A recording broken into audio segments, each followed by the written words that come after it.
Winging It Wednesday. Winging it. How are you, Louise? I'm doing pretty good. How about you? I'm good. Weather's perfect up here. Hurricane down here. Oh, We have. aren't you glad you went back? Well, yeah, I'm glad to be home, but don't wish the hurricane on anybody. I I know. understand it's just hitting southern Louisiana right now, so Okay. hope it goes well down there for them. Yeah. Say some good prayers and give some good thoughts to everybody down there. Yeah, Hopefully everybody makes it out okay. yeah. All right. So, do we have more people still out flying? Bill H is here. Tony Marzano's here. Yep. Kramer. Yep. Nightbot. Look at that. Paramom USA.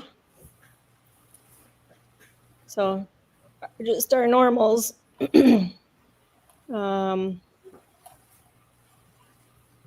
Copay. Where I lost my copay. I guess Eric's in here, but I don't see you, Eric. Oh, there he is. Now he's gone. Equine trainer is here. Yep. All right. So, hopefully everybody's doing well, and we're gaining more people as we're watching. Also, don't forget to join us on Instagram. Instagram. Well, Instagram also, but on a podcast also, you can watch us or actually listen to us. I stopped doing the live video feeds on the podcast also, but you can still listen to us. So let's invite somebody in here that we haven't seen in a while and see what the heck that person's been up to before we invite Shane in here. Yeah. Whoa! Don't scare me. Jeez. You don't spit out your beer anymore? Oh, I do that too. I run a show like this just for my town, and I spit out my water and stuff like that. How the heck are you, Steve? Just busy working about 7 days a week, trying to start my own business, not getting hardly any flying in. So that kind of sucks, but it's hard to do that when you have to keep with that wild wife of yours. Yeah, but at least I'm kind of over the hump of being depressed for not flying, because I've made some great connections in my town and the county, and get to meet a lot of people and have a lot of fun that way. So, that's a blessing for me. So, yeah. But I do think about flying like every day, and I try to go out to the dunes when I can without the motor, but I'm well overdue for a motor flight bad. Mm-hmm. But, wow. Yeah. Are you all healed up? Yeah, I've been healed up for a while. Once in a while, my left foot gives me a little bit of grief, but yeah, it's not too bad, all things considered. Okay. That's good. All right. Good here. So you were interested in being on the show because of the guest we've got coming on, right? Oh, yeah. You're going to help us out. There's so many Shanes. Shane's a character. I like him because he's a down-to-earth, direct, but he's a very nice guy. Those people are always a little fun when he actually you don't really have a filter, but you're nice anyways, and you're just gonna do your thing. And Shane's one of those. I like being the crazy person sometimes, but I need my type of entertainer, and Shane's one of them. Oh boy. Yep. And he did say a couple weeks ago, he says, I'll try to behave myself. So, but now with you on here, I'm not sure. So anyway, let's bring him in. Hey, welcome, Shane. Hey, how's everybody doing? Good. Steve. Shane. Steve has my brand of zany. Oh boy. Yeah. Two of them together is trouble. Drugs. No, I'm going to be on my best behavior today. Okay, so let's start off with this. Where are you? I'm somewhere between Hot Springs and Asheville, North Carolina. Okay. It's really rural, so it's I'm out in the country. And so I just came back from Asheville. It's about 45 minutes, and then our nearest gas station is about 30 minutes away. Dang. Yeah, It's a travel. It's different. I grew up in a city, Wichita, in Kansas, and then I moved out here when I was 21. Just showed up with a thumb, and my current wife was living out in the country in rural Tennessee with two other women, and they had a basement for me to stay in. That started my life anew on the east, and I just seem to stay in this area. I really like the mountains and the trees. Fresh water is important to me. I don't know why. For some reason, I like the idea of, hey, we have water. Water's an important thing. Yeah. It's pretty cheap out here too. This is in this area. Well, it's not like it was, but when I first arrived, you could work a fast food job full time and scrape by. So that helps. If you're going to land homeless hitchhiking somewhere, you might want to land where it's not expensive to live.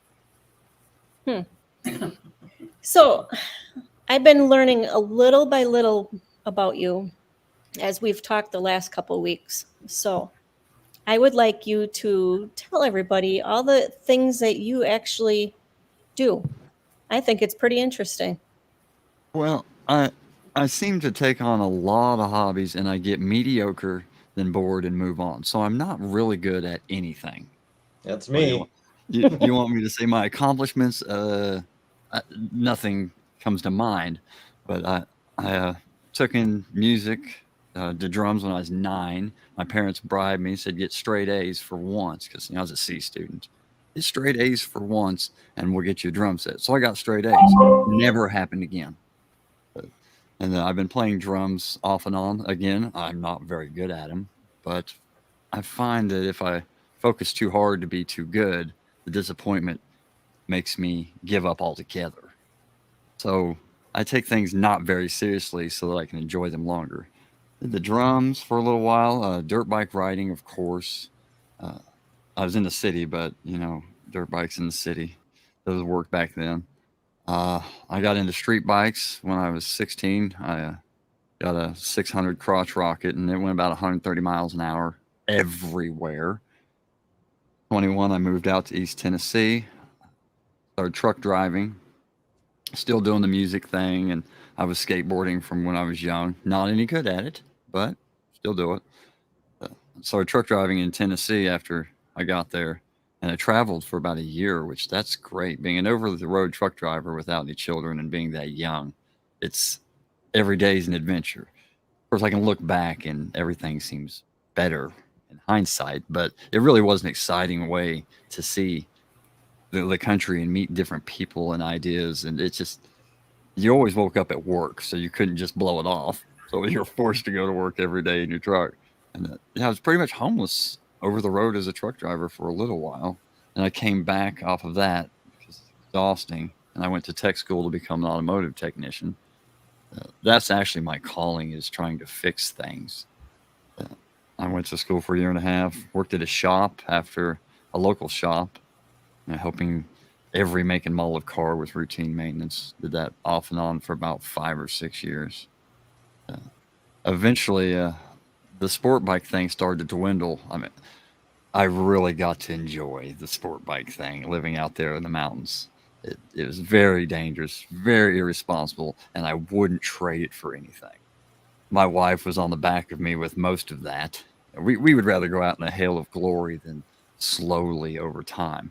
But somehow we survived that, and now I got older, I decided I needed a new hobby that wasn't quite as dangerous. So I took up electric unicycles. Did that for about 2 years. I still do, but I focused on that, just enjoying it. And then when that started to wind down, I was like, I need a new hobby, something dangerous, because I'm not really trying to live forever. I'm not suicidal, so it has to be more than a 50% chance of success. And that's when I started looking into airplanes and aircrafts. And man, there's so many rules and regulations and insurance and hangar fees. So I found the paramotors. I was like, wait, no, hardly any rules. I can go endanger myself legally and fairly cheap. Just sign me up. Wait, I don't even have to sign up. Count me in. And that's kind of where I am now, is I paramotor to try to satisfy that urge of, I can't just get old and decrepit without a little bit of a fight. far as the music, I've done a live sound for bands a little bit, just small stuff, and I do my own projects for fun. But again, I don't get great at anything, so I can't cite any accolades in anything, music included. But I still enjoy it. So as long as I don't try too hard, I might enjoy that for the remainder of my years. I always That's a feel recap like of me. Everything legal. I'm complete legal kind of guy. I've never done anything shady. That's my I disclaimer. always feel like there's always a pressure in society to always be hyper specialized and super good at something. But at the same time, the people who do it, they miss out on so many other things. Like, I don't think it's that bad to be kind of just well-rounded and have like a general usefulness, because then you can draw experience and knowledge from other things. I mean, obviously that doesn't always work, say blending world with engineering or whatnot, but we're always like, we got to be the best, we got to be focused. And it's like, why can't we just like learn about all sorts of stuff and just be okay being mediocre, but still curious and hard work, you know? That was a wonderful time in life. I don't remember when it happened, maybe when I was 30 or 34, when I come to the realization that, I will probably never be the best at anything.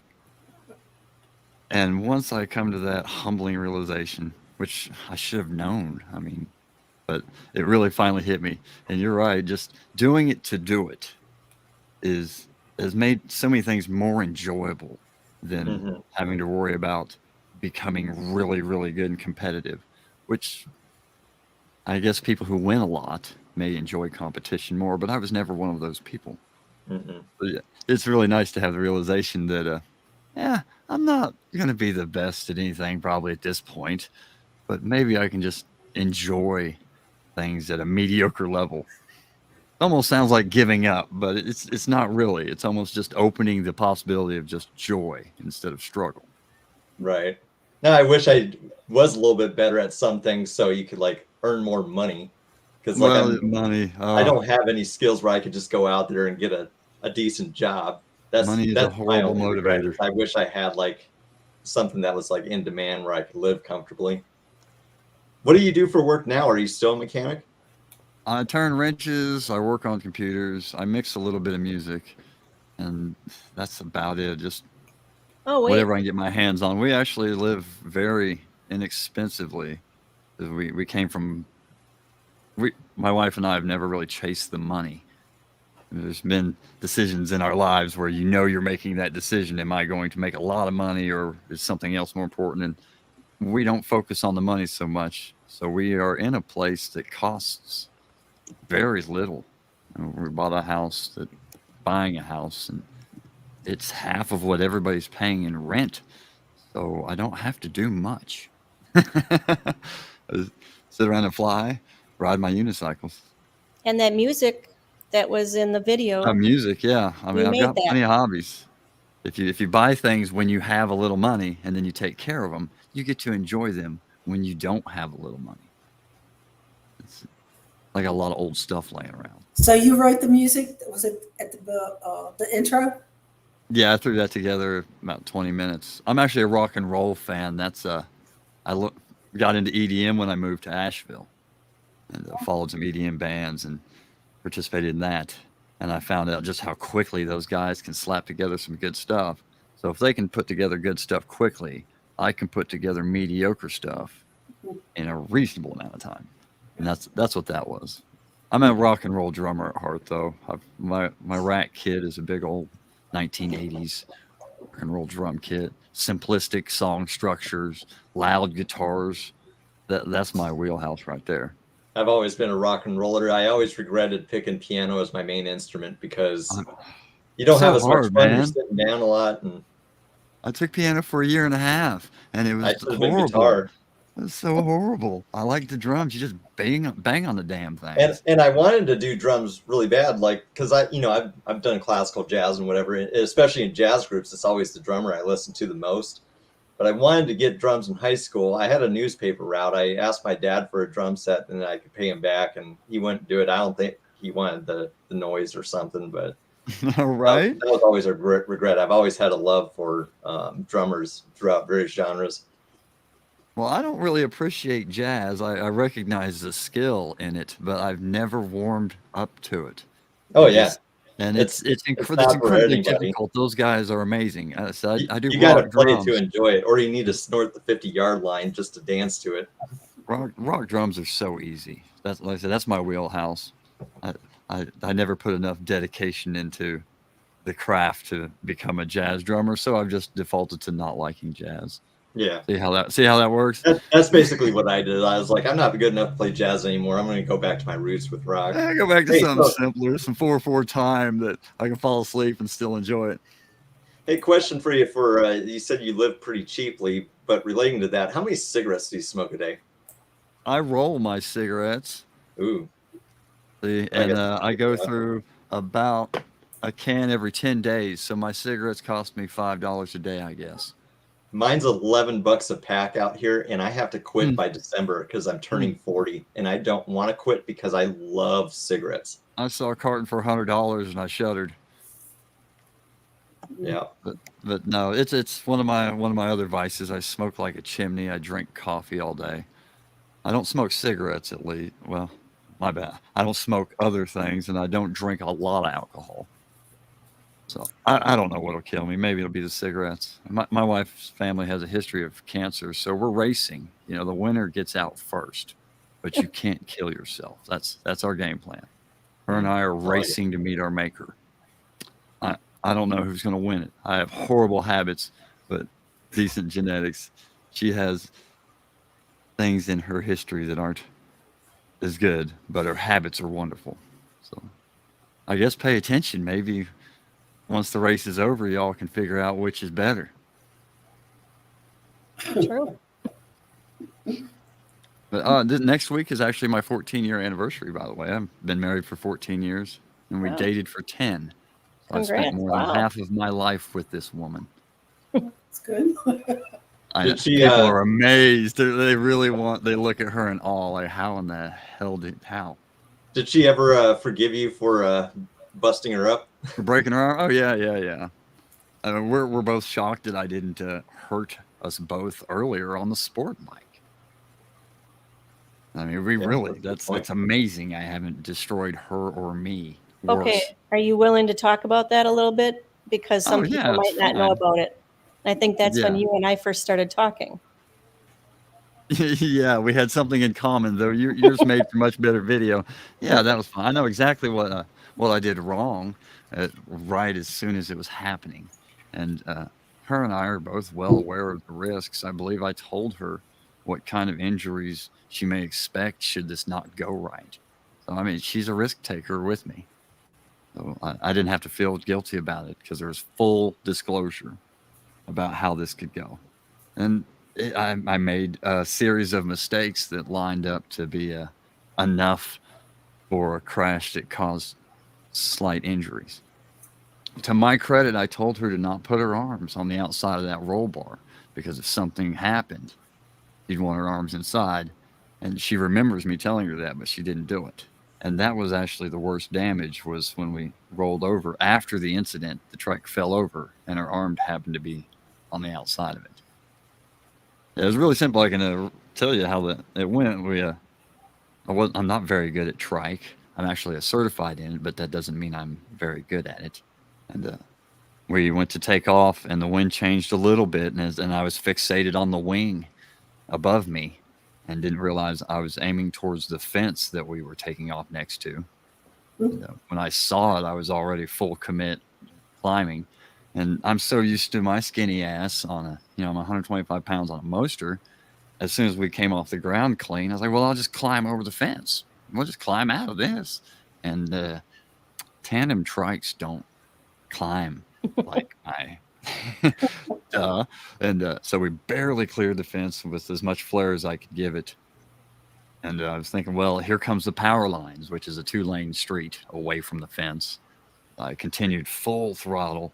And I believe I gave it some right brake, but that glider, the Cosmo torques left, and that glider had really heavy brake pressure, and I didn't do it right. Not the glider's fault, but all those factors lined up. So eventually I just had to, you're staring right at power lines, and well, either we're going to barbecue or we're going to turn this thing. And I spun it left into the ground. Looking at the video, I think we only got maybe 20 feet high or 25. It felt like we were really high up, and it's really bad. But looking at it in hindsight, it wasn't that bad. I didn't suffer any injuries. Those harnesses really protect your back well. I was shocked I didn't have a sore back, or I think I bumped my knee.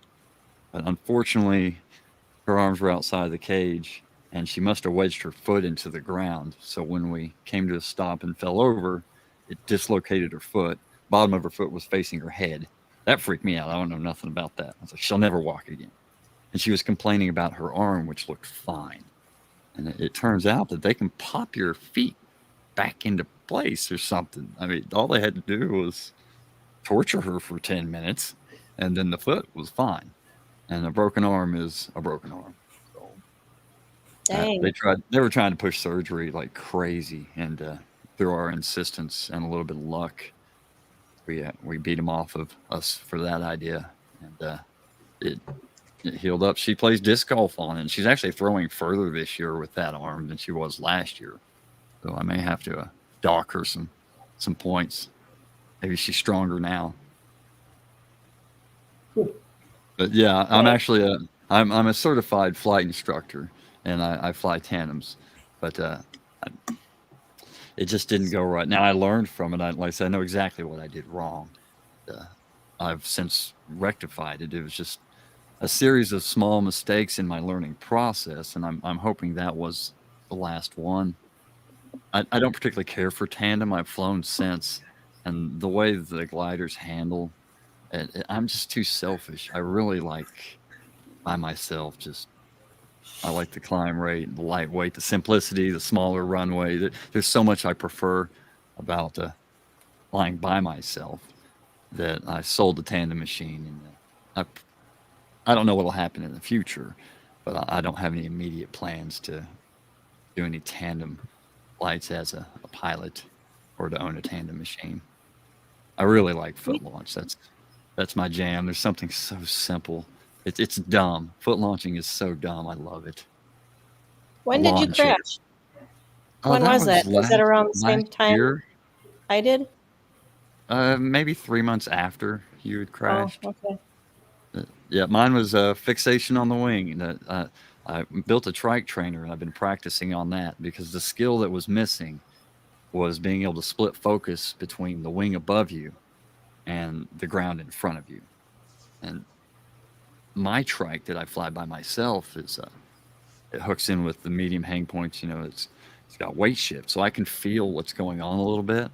But the other trikes with the bars above you, I'm not as good with because there's no feedback. There's a little in the brakes once you're up to speed, but by the time you're up to that speed, it could already be past the point of it's any good. So learning to look up and down and up and down, that was my last hurdle to learn.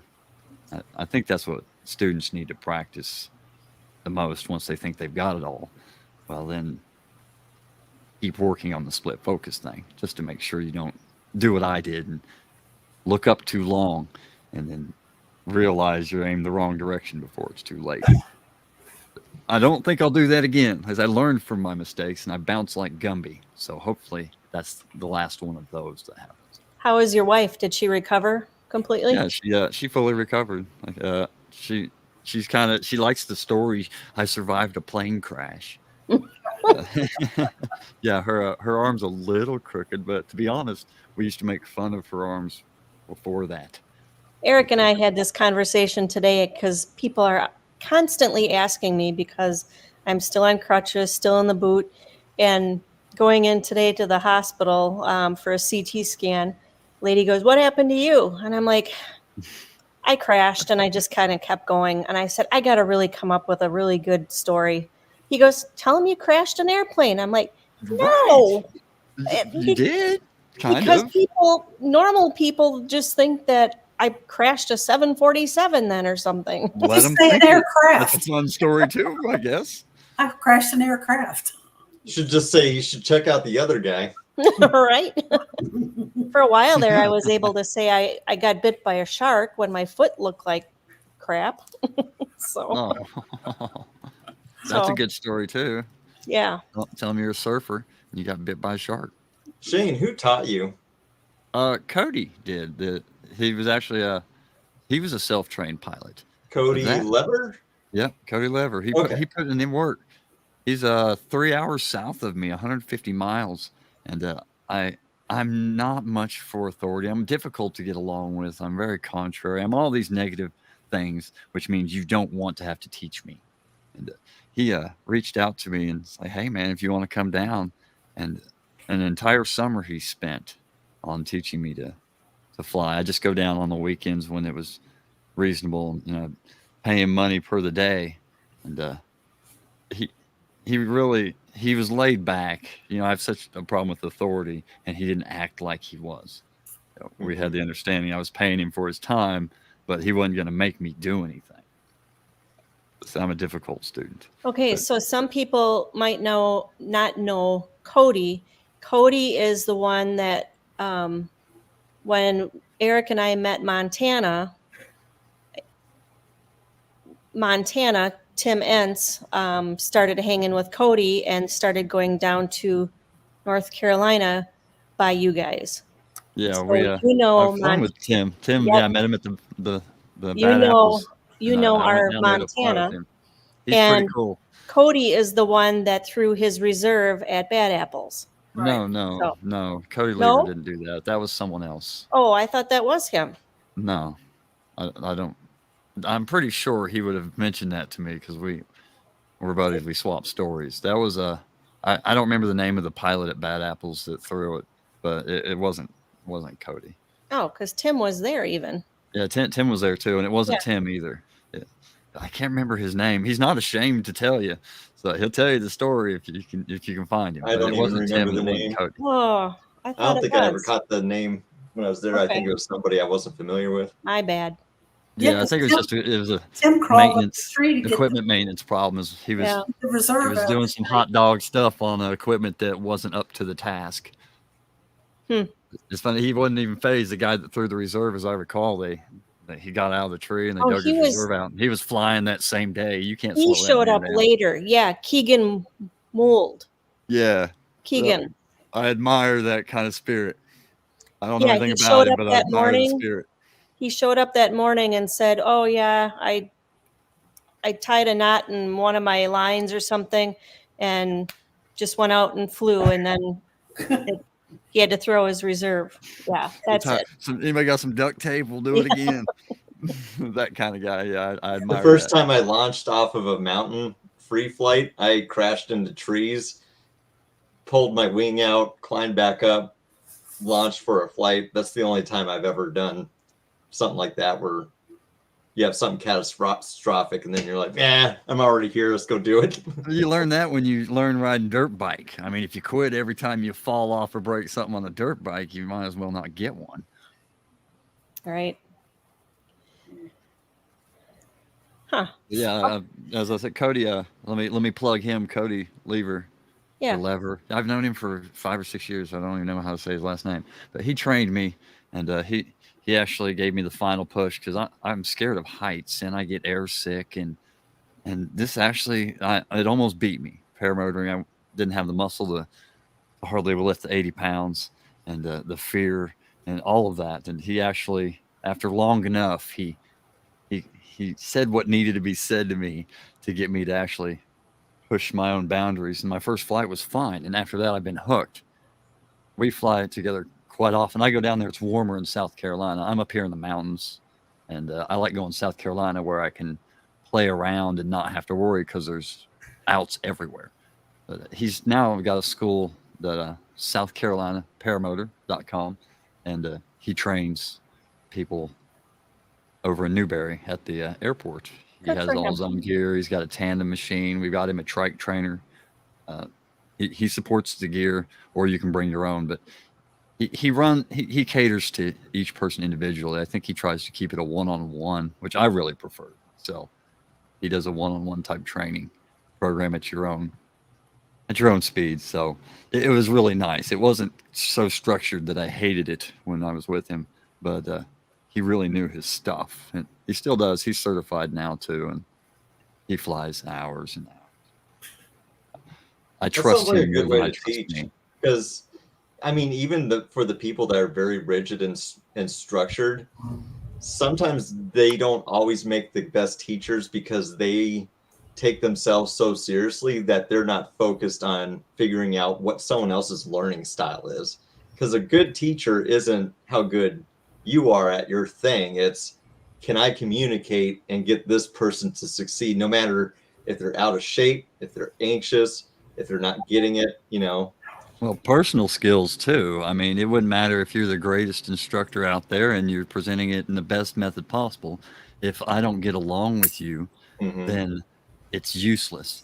And he is a much more patient and a tolerant person than I am. It's a customer service job at the end of the day, that you have to recognize what your students need and how to get them to accept that. Yeah, I'm sure he can do structured if that's what you wanted, but he So, he's just a really good friend of mine. Now, obviously, him and I got along really well because now I don't pay him to fly with him, and he'll loan me his couch. so Shane, I'm showing your video of, did you make that trike trainer? Yeah, that was I watched Kyle's video, and I Yeah. needed practice learning how to taxi a trike. And every time you fall over on a trike, it causes a problem. Well, some don't, but it's likely. And it's even a slow, stupid laugh about it fall over can be expensive. So I decided I bought a welder to try and teach myself to TIG weld, and that was my TIG welding project, the trike trainer. I also had to learn some AutoCAD because that's the first project I've ever used 3D drafting. I learned on the paper with the slide rule. But it's more of these things I teach myself to do until I'm just good enough to be barely useful. So that's a mediocre job of welding on the trike, but Nice. it works. It works great. Most of my ideas don't work that well, but that thing, that worked great. It feels like my trike, but I don't have to. I was out there in 15-mile-an-hour gusts, 20-mile-an-hour gusts on that trainer. I got to test it to see if you're going to get hurt. So I rolled it in my yard, going as pretty quick, and it didn't hurt. And then I went and turtled myself on that trike trainer out in 15-mile-an-hour winds. And it was great. One minute I'm looking forward, and I knew I was going to do it. I'm just going to push through the inflation. I'm just going to keep going, even though the winds are so strong. And as soon as it got overhead and I brake checked, it just flipped me backwards. Didn't even happen so fast. One minute I'm looking at the grass, and next minute I'm looking at a plane overhead flying by. It didn't hurt at all. It's just like in a reclining position. So I'm really happy to say that you can ride the trike trainer. Horribly wrong. Horribly wrong.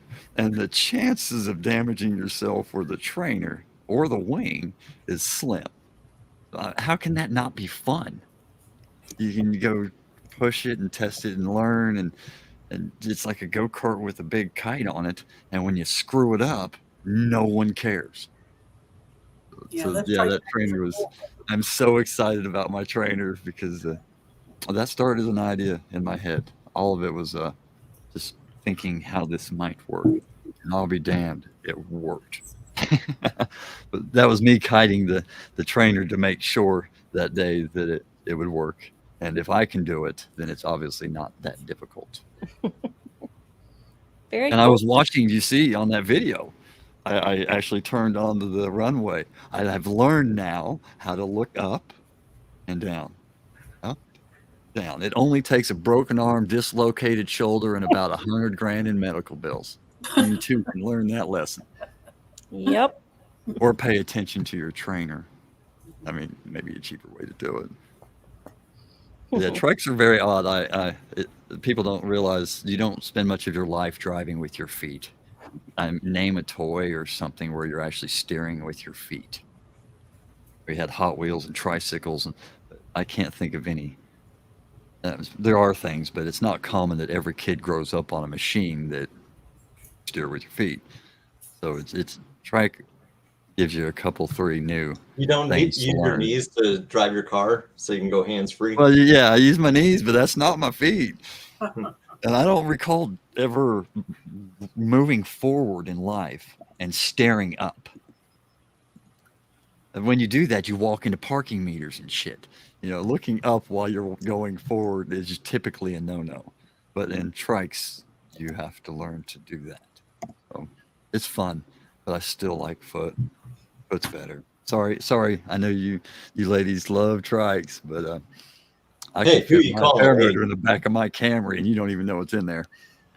You're not robbing me. I ride a ghetto car, and it looks like there's nothing in it.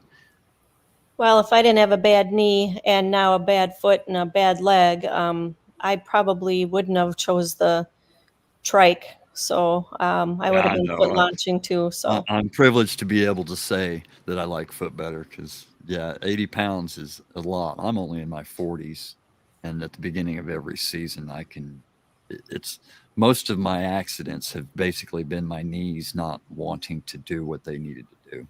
yep. Go down the ground on your knees or slide just because. Yeah, I'm Well, I can 120 say, pounds. That's 80. I mean, that's 3/4 my body weight I'm trying to run around with. I can say I'm lazy. I'd take the trike.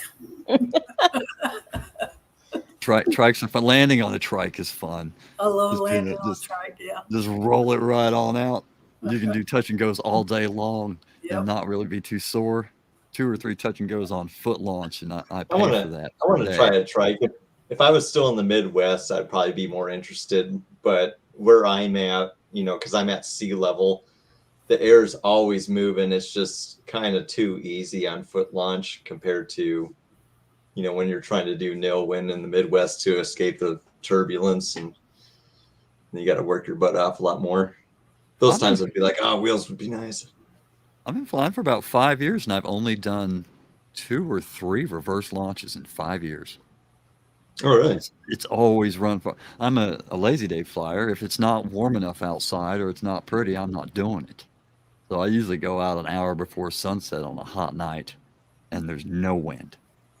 So yeah, and all the flights I've taken, 95% of them are forward Mm-hmm. nil winds, which Yeah, is what I because in trained so in many inland anyways. areas, if it's reversible, it's going to probably be too turbulent to be fun. My original plan on paramotor was I wanted to learn to do this so I could go fly the beach. That looked like that would be awesome. And they say here I am 5 years now, and I haven't made it to the beach yet. Oh, But really? from what I understand, the beach winds make it a Beach winds is little probably easier, a little less to that worry was about.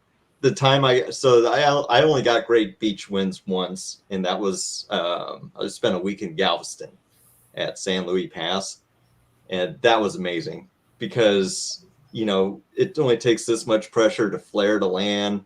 You're off the ground nice and easy. The wings fly themselves. You could just Mhm. like drop your risers, walk backwards. It's gonna just sit there. You don't even have to kite it, but you could just plop, touch and goes, and it's like you're one with your machine, just bouncing around in a playground. And there was just like nothing like it. Well, that day we took that trike trainer test where I flipped it over backwards was one of the first days I've been out at an airfield with 10-mile-an-hour winds, 15-mile-an-hour winds. And it's only happened once or twice. And I got to kite my wings just standing there. You can learn so much so quickly if you can stand there and kite a wing. This having to run all the time makes it so much harder to learn because you can't focus on just the wing. But yeah, that day, just a couple days ago, was maybe the second or third time I've actually been in winds where you can stand backwards and just kite. It is fun. So Mhm. I'm hoping to make it to the beach. Hey, go out to Outer Banks and go down to Frisco. There's an airport out there. You can fly right off the tarmac and down the runway and right out to the ocean. Oh, nice. So they can't tell you no because it's an actual airport? Nope. That's They awesome. they let us in, and it was amazing. So Yeah, that's my plan. I was hoping this summer, but I said everything is getting more expensive. So we don't have There's the a- vacation funds. I'm not complaining. I If you have, got a camper, there's a but things are a little campground right expensive. across the street. So, Right. Well, my wife likes running water at this point. One year she finally said, "I'm not a big fan of tents and camping anymore, and I don't care if it makes me wimpy." So I have to pony up for cheap to mid-price hotel rooms when I go. oh, And there's no way I'm going to the beach to fly and not have to take her. but I haven't been there in years. but the campground is on the sound side, so she would have water all along right next to her campsite. Yeah, I could try that, but I'm thinking she'd see right through that BS. She likes her warm showers. I don't mind if she wants to stay clean. I'll pay for that. Yeah. They She have lets me break showers her there, arm too. every now and then without getting mad, so I might as Right. well buy her a shower when I go on a trip. We may be rich. I bought a Powerball ticket today, so you may be Ooh. staring at a millionaire anyways. Oh, I saw tonight somebody won 800 million on one ticket. Wow. Yeah, that'll do. Yeah. Dang. I know Dang. it wasn't me. Well, if I'm supposed to win it, I will. I assume I'm not going to win the lottery because it'd probably turn me into the worst person on the planet. Maybe the best at something at that point, but that's probably not what I want to be the best at. So, you flew the other day. What Yeah, kind of 20 minutes last weekend. okay, so you're 125 pounds, you said? Yep. So, what kind of equipment are you flying? I started with Kangook's equipment just because Oh, yeah. the owner in Canada, Dave in Canada, the owner of Kangook, answered the phone and had to deal with me. And he didn't curse me or anything. Anytime you can tolerate me on a phone call, you're a solid dude. So I ended up buying a Kangook from him because really they're all so similar. And I did like the cage design, the whole pegs and the loose netting and all that was just a They got a cluster. decent price point too. So, yeah, a good price point, made in Canada. So I went Kangook, and I think I had a Thor 190 on my first one, but I never trusted the motor. So I eventually got a Kangook with an Atom 80, and that made learning so much easier. The linear power, quiet, it wasn't intimidating. But after about 3 flights on that, I sold it because I like small LZs, and the climb rate saves my butt. I know they say it's dangerous. I do everything you're not supposed to. But I need the climb rate for the way I fly and where I fly. So I got the Moster on an Amarok, and really, I just like the fact that the cages aren't loose netting and spars, and the harness is a dudek comfort. It's heavier, but the comfort was worth the extra pound or two, and the price point's right. So I think there's a nicer model for my preferences out there that may be a little more comfortable for me, but at 30% the price increase and it's not locally made, I'll just stick with this. It's like the Chevy brand to me. It does what it's supposed to, and you can get the stuff for it. I don't sell Kangook stuff, and like I said, it's got its downsides too. But my 125-pound butt's on a Moster 185 on the Amarok frame for now, and I fly. So you just blip the throttle and then you're off the ground. Yeah, man. Once I sack up enough to actually pin it, it's 2 steps, and that's in nil. It's still intimidating though, even after all these years. It's something else. But yeah, the Atom 80 was really cool because the 80 I could pin it, and you could actually keep taxiing and keep running and kind of frogger your way off the ground with the 80. Whereas the Moster is pretty much, it's there, I'm out. But when I launch from 30 to 40 foot spots with ditch lines, it needs to be up and I'm out.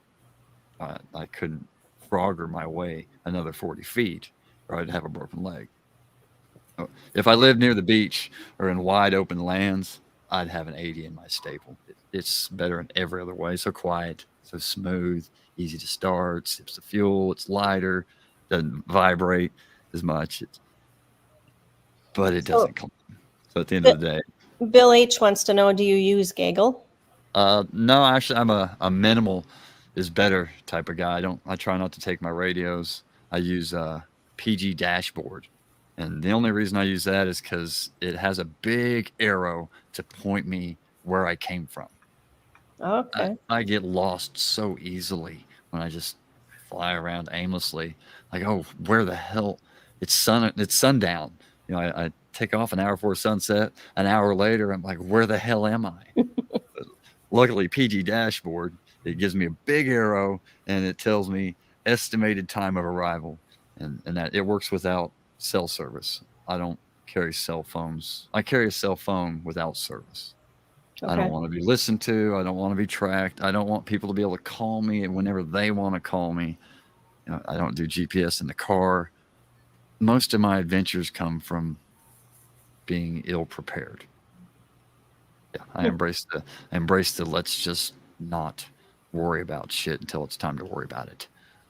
I'm gonna put a tracker in your unit and No, share no it with the tracker. government. No, but usually you know where I take off. I tell my wife I'm going flying and where I'm taking off from. But yeah, if I had a land out or something catastrophic a few miles away, I could be crawling my ass back for days. I don't know.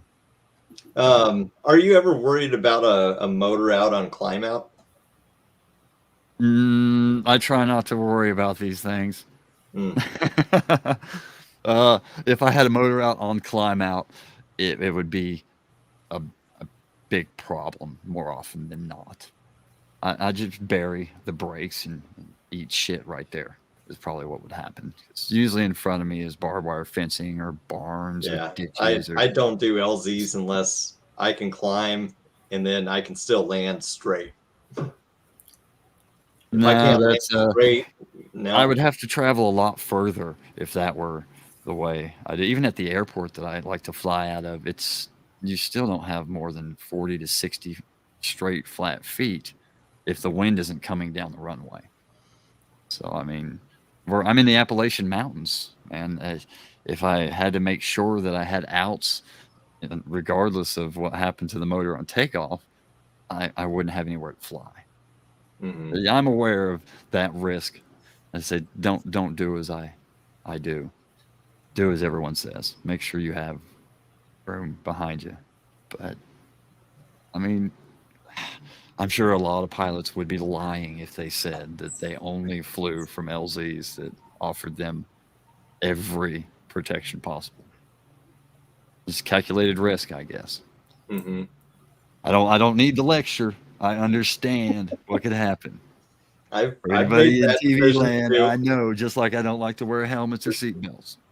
There's been I times understand. where I've gone out against better judgment and I just did it anyways, and I lived through Yeah, it. I it'll got cost you scared, sometimes. and then I'd be like, I'm not doing that again. Then 6 months later, I'd be doing it again. And Well, I don't do any real acro because I get air sick. So we can trade off the fact that I kind of push it on takeoff. I don't do any sort of acro or fly in horrible conditions because it'll just make me want to barf anyways. mm, So while people say make sure you got room for takeoff, they're foot dragging lakes. Me, nope. So if I want to be safe, I wouldn't bother doing this at all. That's my story, and I'm sticking to it. It is safer than my sport bike, however. It's not that inherently dangerous. You can definitely minimize a lot of the risk in paramotor if you choose to. I also snowboard. You snowboard, Steve? I mean, you're up there no. in the no, and that's a The only calculated thing I've risk done in the too. snow is sledding. Like I was just in Silverthorne, Colorado, like 2 years ago with my brother. I've never even skied. We brought sleds. Him and I just went sledding. That's it. Oh man, you gotta go Like those skiing. If circular, the cheap ones. the learning curve on skiing is way shorter than snowboard, you can go ski for a day, and by lunch you'll have it figured out enough to have fun. Oh, I beg to differ on that. Is that not that way? Not when I'm 10 years older than you. I So did no. learn a long time ago. Oh, No, I learned like 5 years ago, but I was Took doing more than pretty half a good. day. What? Did it take Oh, more? yeah, but what I needed was a person that knew what was going on to teach me where I was having my bad habits, and then after that, I got it. Right. Yeah, you got to take the bunny class where they teach you how to cut Yep, pizza yep. and make a pie. Yeah, you got to take, what is that, 2 hours? You got to do Well, that. this And was then, the snowboarding. oh, I you knew how tried to to learn to downhill ski. snowboard? Yeah, 5 years ago. Oh, that's not a half a day learning curve. Not snowboarding. No, Skiing is a half a day learning curve. Snowboarding no, is like a session and a half of ass kickings. yeah. You got to want it. It hurts. Oh, yeah. And I used to skateboard, and snowboarding hurt to learn. And you guys all know my black cloud that follows me around with bad things. So I'm in bright orange um, snow pants, and we're up in Lutzen, Minnesota, I think it was, where they have the gondola. And we decided not to go on the gondola. We were going to go on a different hill. And we're getting on, and my snowboard sticks to the rubber mat. It drags me because I can't get on it because my snowboard is now stuck and is my feet are staying and the chair is now going and it's now dragging me and I'm hanging from it. Oh, the getting off the lifts it took me 3 seasons to figure that out. I I unplugged the had bunny black lift grease. when I was doing it. I was so bad I fell down and hit the power cable to the bunny lift. Yeah, the skiers have, as I say, if anybody's not serious about it, you want to be a weekend warrior, go ski because you'll have fun by the middle of the day. Yeah. Don't go snowboard for a day because you'll never figure it out No. in one day. It won't be a fun day. You'll be crying. Right. You have to want it to learn to snowboard. But, yeah. You went tubing? You ever go tubing up there? Oh, Buttered yeah. Steve? That's fun. Snow tubing Tubing with the stuff. adults? Yeah. No? And now I don't have any snow nearby. Well, I guess I got volcanoes if I want to go see snow, but You're in Utah, aren't you? You said Utah? Oregon coast. Go with Angie up one of those mountains she's climbing. Oh, Oregon's way up north. Surely I'm you on the got coast. snow in Oregon. It doesn't snow where I am. It's always between 40 and 60 degrees. I live in Mediterranean Yeah, they climate. get the nicer, Oh, the wow. wet, warmer weather. Now it rains all the time. Come winter, it rains like 95 inches a year compared to like Seattle or Portland, which is 35. So you got to contend with that. So you're not going to be doing. You get a little limited, but you get used to it. It's just if you're a flyer that likes flying all the time, you really hate the winters and you got to go What do you inland. do But in the then when rain you go for inland, you got to outdoor? deal with the cold. What's an outdoor activity to do in the rain? I don't know. Steve Get your Miller You can said it ride best when he's saying motorcycles still, everything's but better when wet. well, Your yeah, rubber but boots name on. me one activity outside. Well, Go beside the solo obvious, synchronized swimming. Pick what you get a synchronized, synchronized. Hey, synchronized Jeremy. gutter swimming. Always rains. Yeah, we get a lot of rain here, so that's why I travel south. I have a couch to stay on, and South Carolina stays hotter. It's a lot longer season, so I fly down there. Sometimes I go up north to Tennessee, outside the ridge on the Tennessee side, and fly there. I really just don't prefer flying the mountains. I'm more worried about a motor out over the mountains than I am a motor out on climb out, actually. But I bet it's beautiful flying, though. It is really pretty. Well, I've lived out here for a long time, Yeah. and I just when I'm flying, I'm flying. Instead of just moseying around aimlessly, wandering is my jam. And in the mountains, you kind of have to hop from what looks like an open spot to what might be another. The funny thing about the mountains out here, probably everywhere, but I only know of these, it's what looks like an open clearing of trees. When you get low enough, you realize it's on a 45-degree slope. Mm-hmm. From the air, everything looks flatter. And if you have a motor out, once you're 100 feet from the ground is probably the wrong time to realize that your spot is on a virtual cliff. Yeah, there's guys that fly out here all the time, and man, I ain't. I wouldn't enjoy it. I think I would. If I could probably afford go for it. a new wing, if I had enough money that the $3,000 loss wouldn't bother me because the trees are so dense. If Yeah. something happened, you're not going to hit the ground. You're going to be hanging in your seat from a shredded wing. So if I didn't have to worry about $3,000, I'd be more bold to fly over. I'd like to fly from here in North Carolina to Tennessee, but it's about 18 miles or something of dense, no outs forest. Yeah. I may one of these days. Depends if my wife's getting ahead of me in the competition or not.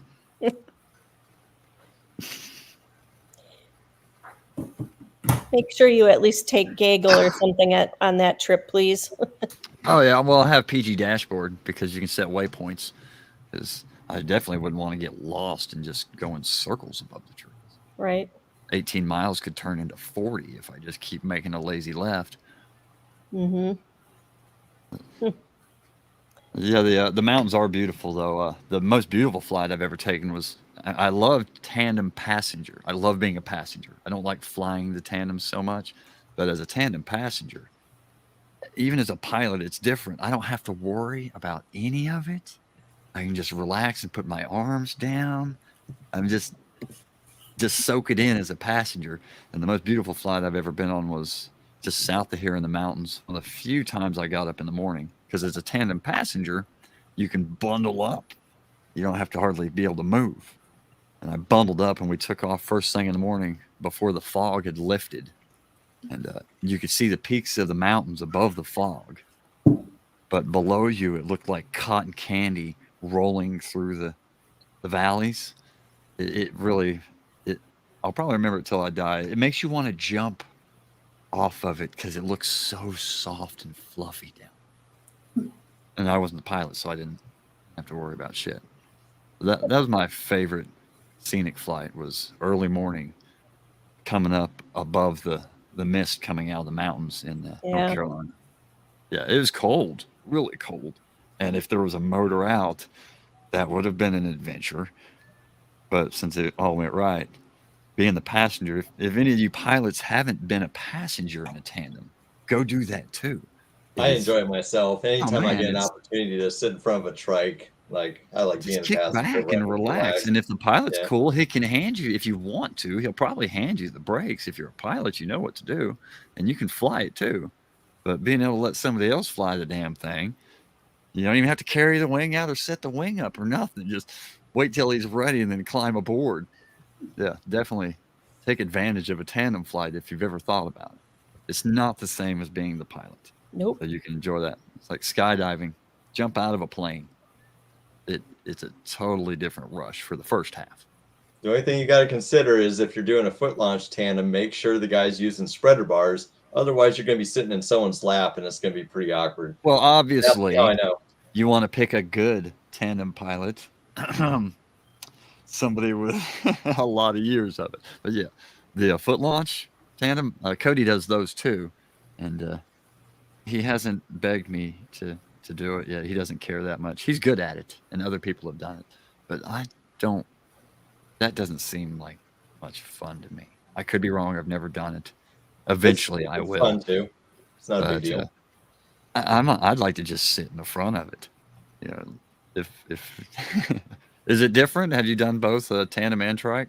Mm-hmm. But on the foot tandem, the foot launch is fine because you're only worried about running forward. Your posture doesn't have to be good. You're just running forward and then making sure you're running on landing. But otherwise, it feels the same. I mean, is it in the air? It's still well. You're sitting on a seat. You're not just hanging from your crotch, right? Well, I was more hanging because my guy didn't use spreader bars, so I was literally having to scoot up into his lap because he didn't bring spreader bars with him. So it was really awkward. I was in a dress. You liked it, but other than that, it just felt like because you're not on a trike, it does feel a little bit boatier because they're using big wings and right. It was and Cody's actually using that. Dimitri with Iris that gave me that tandem. Cody's doing you foot liked launch it. with a hybrid wing. One of those, and I've kited it. Man, those hybrid wings are crazy. They get overhead and they just stay there. So I'm pretty sure with the right wing and spreader bar setup and all that, it's not going to be that challenging to do a foot launch tandem. It would just Sometimes be it pays to fun. wear pants, Steve. Yeah. Right? I'm going to have some guy strapped right behind me. I think I'll wear a dress and leave the panties at home. Yeah.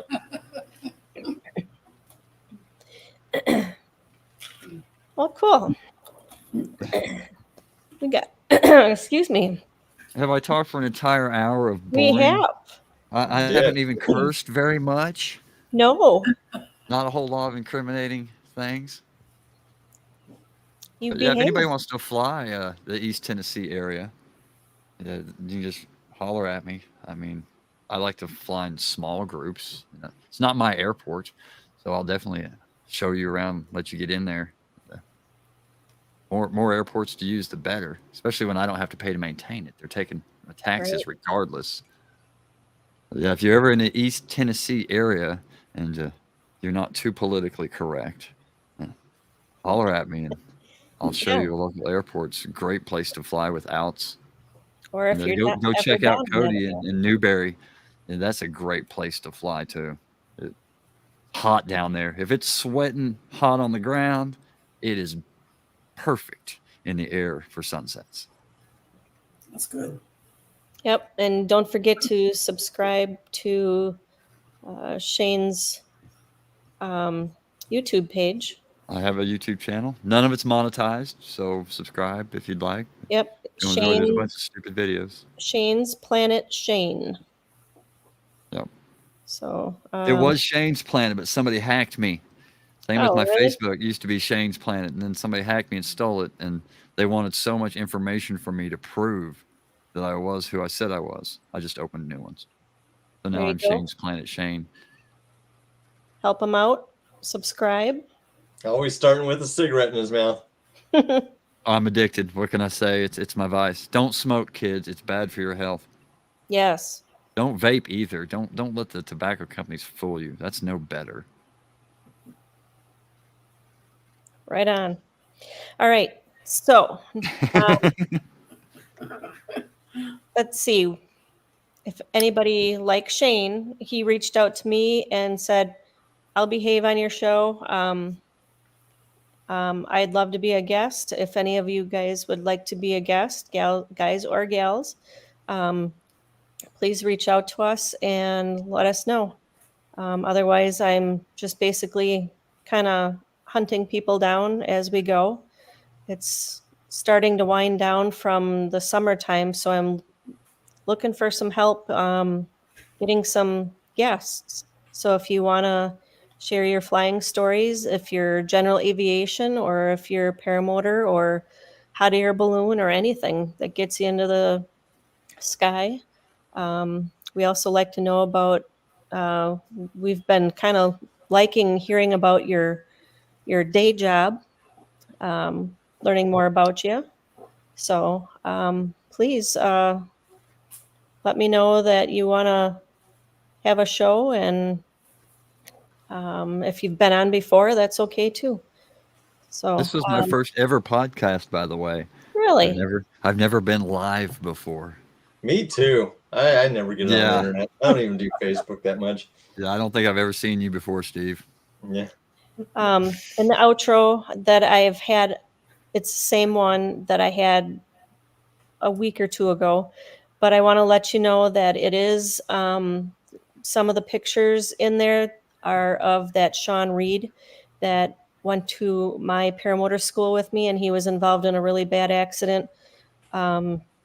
He's still in the hospital also. His family is cut back a little bit on posting things. I'm hoping before I have a surgery to go down and see him, because it sounds like he is coming to a little bit more. So if you are around for the outro, stick around and see the couple of the pictures of him that I have in there, just so you know that that is him in there. And I also wanted to say one thing. I set my surgery date. I will be having my left foot amputated October 4th. So I'm ready to get on with my life after a year and a half of being pretty slowed down. So I'm ready to get my life back. The doctor said that I should be walking or starting to walk by the new year. So All right. yeah, think of me October 4th at least. Give me some prayers or good That's vibes at least. unfair. So Dealing with a foot for a year and a half and then you end up having to lose it. yeah. Yeah. Look at all the Well, chores you'll be able to do again. yeah. Jay, do you know who Gareth Lewis Payne is? He's that Yep. British pilot. Yep. Start flying again so you can start giving him grief and be like, hey, you're not the only one. You don't need to be the center of attention. Yep. Does he have one or does he have two? He's a double amputee Yeah. below the knee. So. Yeah. You could So- get a parrot for your shoulder. But Or a he'll Right. tell miniature you that flamingo. about 50 times in a day. So we need someone else to put him in his place.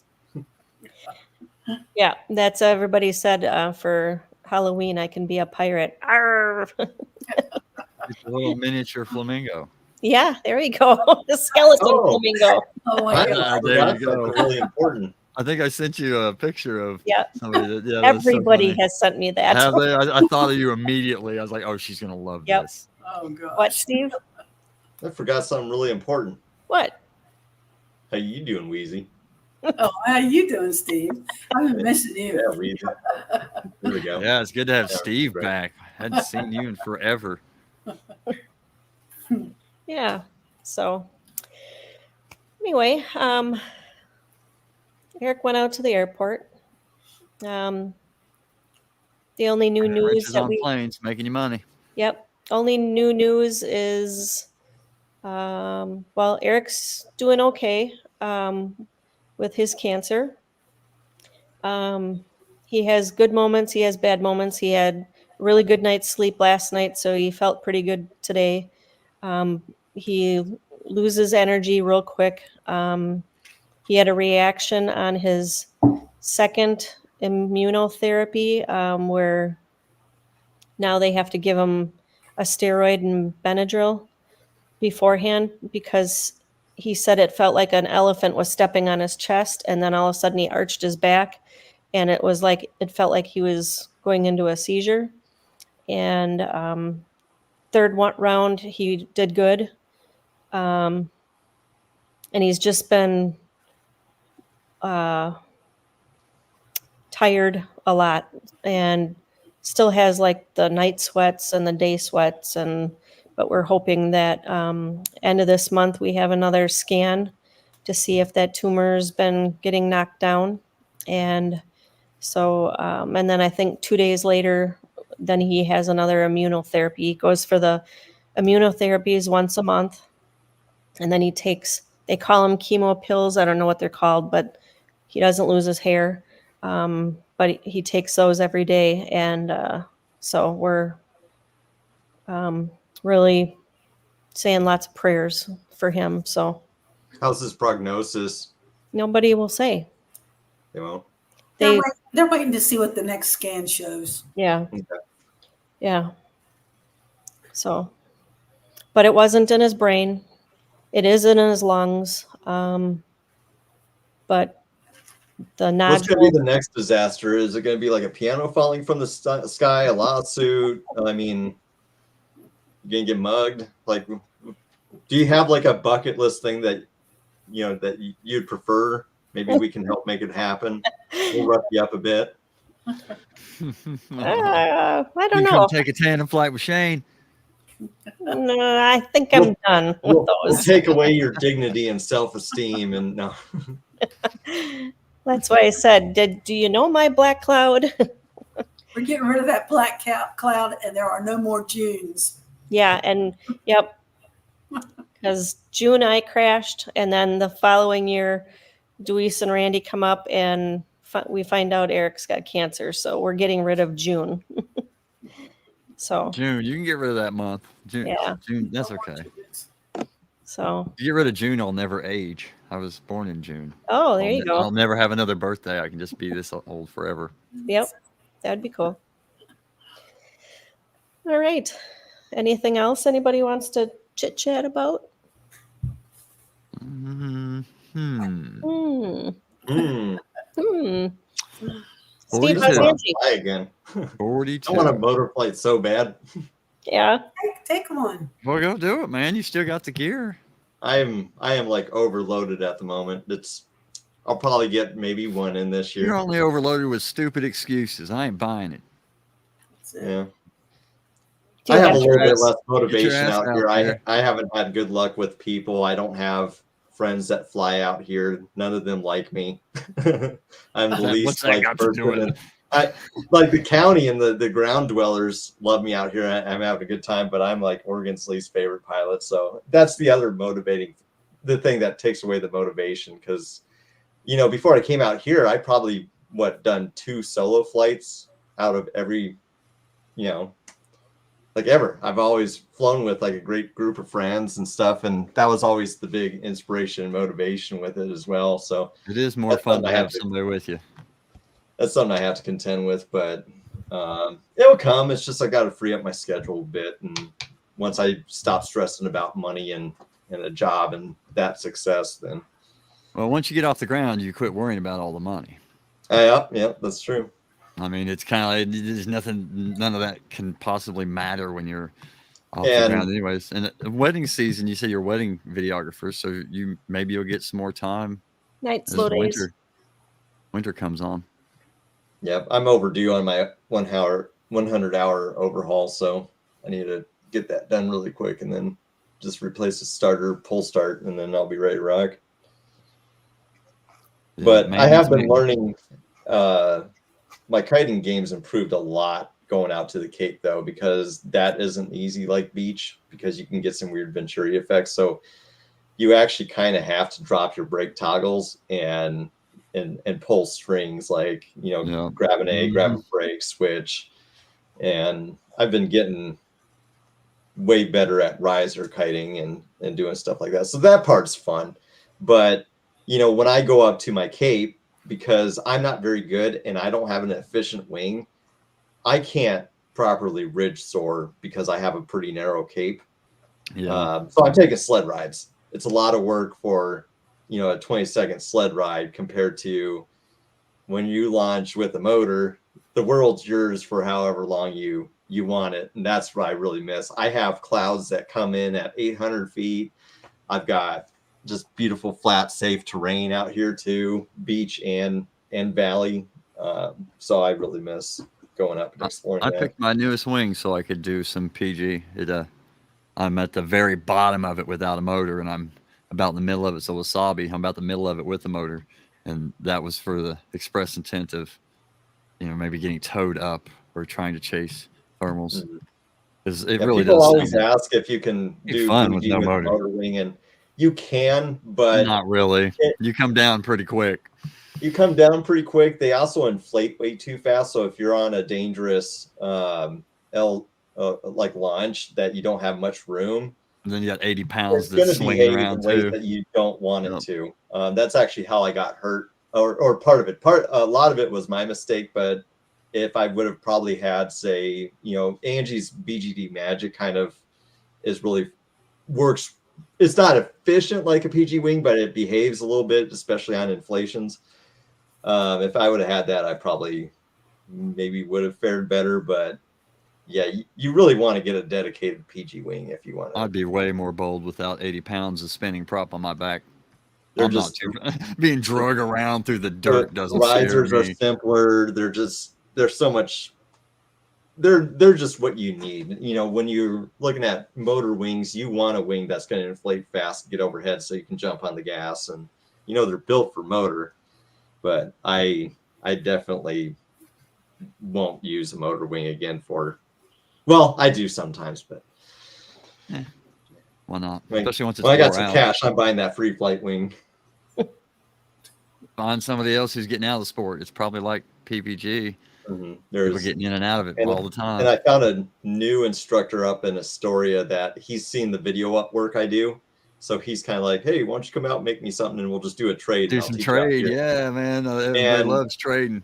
him I'm looking forward to because he's primarily ridge soaring and he's got a fantastic spot. It's a little bit hard to launch off of there, but you know, it's not like launching off of a mountain. But my next goal is to stick with ridge soaring and don't go chase thermal flying because I've got a little bit of PTSD from that now and I don't want to get hurt. Oh, And so grow a pair again, man. Come on. So I'm going to chase ridge soaring first, but I still need an efficient wing to be able to do that. So is ridge soaring easier? It's depending on nothing where you're about at, it's kind of safer because it's not you have to deal with higher winds. So and the really hard thing about free flight is not all launches are created equal. Some are very beginner friendly, some are super easy to use, and some are dangerous and some are very, very hard. So if you can get a nice sloped ridge soaring spot, you can just kind of go up and down really nice and easy and have a good time.